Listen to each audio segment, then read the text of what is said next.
आदाब नाजरीन, INE today news में आपका खैर मकदम करते हैं। आइए देखते हैं ये तफसीलात।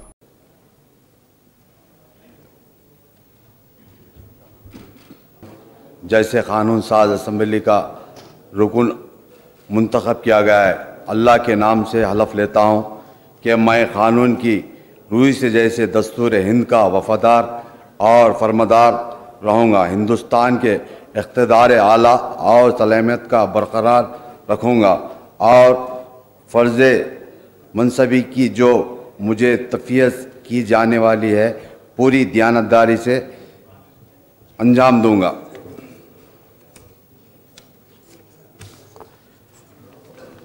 मैं कौसर मोहिउद्दीन रुकन तेलंगाना कानून साज का असम्बली का अल्लाह के नाम से हलफ लेता हूँ कि मैं ऐवान के क़वायद का पाबंद रहूँगा और इन पर अमल करूँगा और आदाब मजलिस को मलूज़ रखूँगा और ऐवान की रिवायत का एहतराम करूँगा।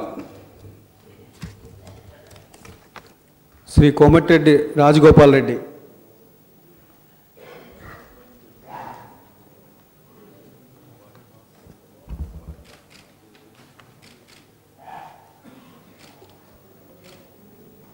अगर आपने हमारे चैनल को सब्सक्राइब नहीं किया है तो आपको यहाँ सब्सक्राइब बटन दिख रहा है, उसे क्लिक करिए और सब्सक्राइब कीजिए और साथ ही साथ बेल आइकॉन को भी क्लिक करिएगा जिससे कि आपको ताज़ा अपडेट मिलते रहें।